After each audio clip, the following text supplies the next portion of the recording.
পাচ্ছ, শুধু লুকে যাচ্ছে। ওকে মুখটা দেখাবেন না, মুখ দর্শন করাবেন না ম্যাডাম। তো দেখতে পাচ্ছ বন্ধুরা, দেখো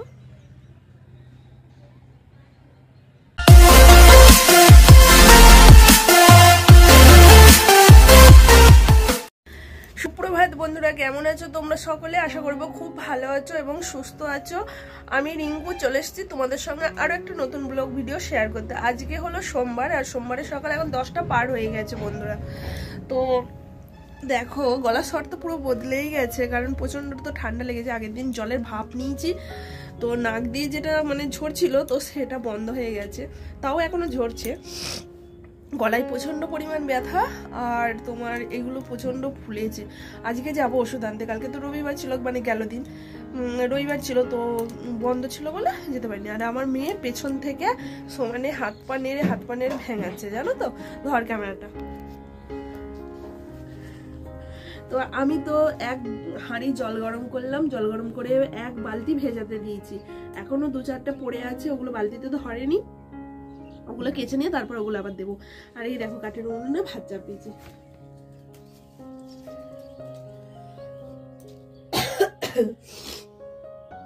তো আরেকটু তোল। আর ওখানে মাছ নিয়ে এসেছে কর্তামশাই, এখনো মাছ বাজবে। আজকে আমার প্রচুর কাজ। দেখো 10টা পার হয়ে গেছে, 10:30 বেজে গেছে। মেয়ে আবার টিউশন যাবে, তো আবার ভাত করতে হবে।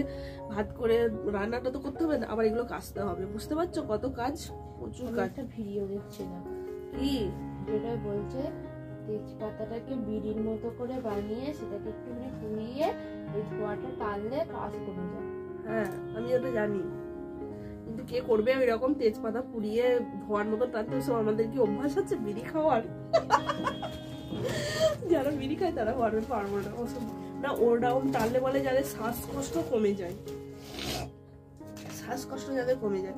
তো ভাতটা কথা বলতে পারছি না, গলা প্রচন্ড কুসকুস করছে। আমি আবার এর মধ্যে ওষুধ আনতে যাবো, 12টা নাগাদ ওষুধ আনতে যাবো, আবার 1:25 পাশে ও পড়তে যাবে। তাহলে বুঝতে পারছো তো আমার আজকে হাল অবস্থা। আজকে আমি ব্লগ মনে হচ্ছে ছাড়তে পারবো না। ব্লগ রেডি আছে, আগের দিনের সব করা আছে, কিন্তু ভয়েসটা দিতে বাকি আছে বলে আগের দিন ঘুমিয়ে গেছি, ভয়েস দেওয়া হয়নি। তো ভয়েস দেওয়া থাকলে আবার সাজিয়ে গুছিয়ে ছাড়া যায়, কিন্তু আমি জানি না যে ছাড়তে পারবো কিনা। চেষ্টা তো করবো ছাড়ার, যথেষ্ট পরিমাণ চেষ্টা করি ছাড়ার। তো চলো, ওই দেখো ওইখানে এক বালতি ভেজাতে দিয়েছি, দেখতেই পেলে এক বালতি ভেজাতে দিয়েছি। পেছনে এলি কেন? ইয়ে বাবা, যা বন্ধ হয়ে গেছে, যা বলতে হয়নি। তুই এমন পাচ্ছ, শুধু লুকে যাচ্ছে। ওকে মুখটা দেখাবেন না, মুখ দর্শন করাবেন না ম্যাডাম, মুখ দর্শন করাবেন না। আর গাছে একটা এই কেন কোথায় দিচ্ছিস, কেন কি জ্বালাতন রে বাবা। আমাদের গাছে একটা মানে আমাদের ছাদ বাগানে একটা সুন্দর গোলাপ ফুটেছে, আর রজনীগন্ধা তো ফুটেছে, কত সুন্দর লাগছে। তারপরে ধরো যে গাছগুলো বসেছি, ফুল ফুলে কি সুন্দর লাগবে বলো তো। এবার আর দুটো কিনে নিয়ে আসবি গাঁদা গাছে বসাবো। রক্তগাঁদা নিয়ে আসবে, আমার রক্তগাঁদাটা বেশি ভালো লাগে। তো এই দেখো দুটো কাতলা মাছ নিয়েছে, তো এই কাতলা মাছ দুটো এখন ভাজবো।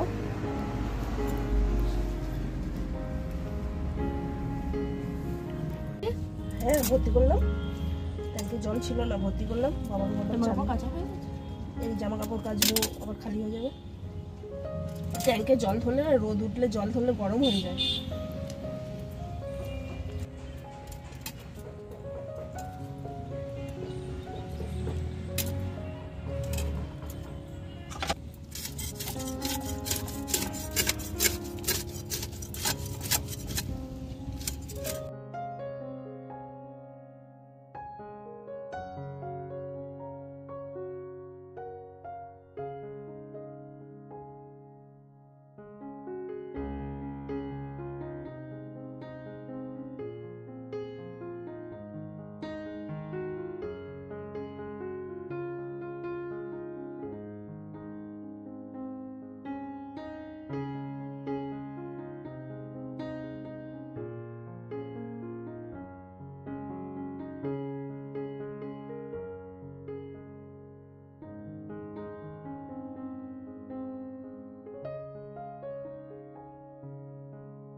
সয়াবিনের তরকারিটা চাপিয়ে দিয়েছি, আর এখানে রয়েছে দেখো মাছ, মাছের ঝাল আর সয়াবিনের তরকারি করব। এখন একটু উপরে যাচ্ছি, কারণ মাথায় একটু তেল দেবো।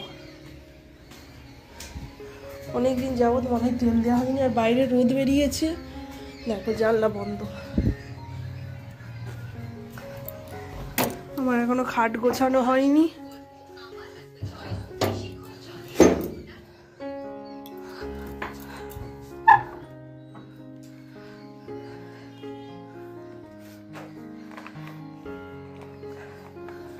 ক্লিপ নিতে হবে।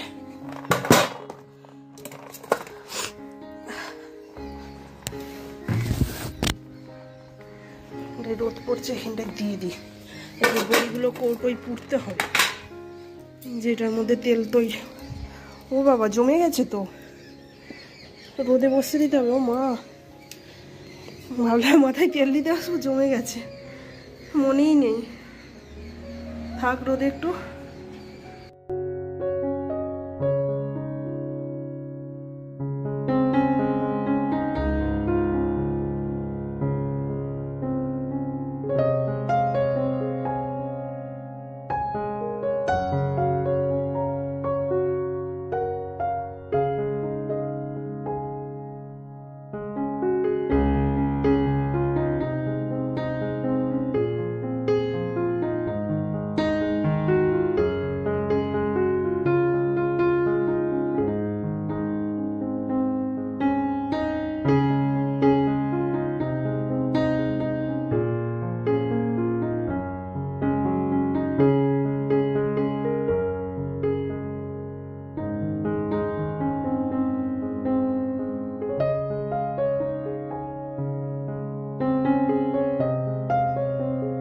বন্ধুরা দেখো, বসে আছি ছাদে, বেশ রোদ ছিল আজকে।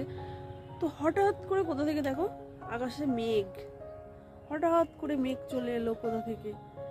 আর আকাশটা ভারী সুন্দর লাগছে, বেশ চারিদিকে ছেঁড়া ছেঁড়া ছেঁড়া ছেঁড়া মেঘ বেরিয়ে ছড়িয়ে আছে, তো বেশ ভালো লাগছে। একবারে পুরো একদম মেঘলা করে গেল হঠাৎ করে।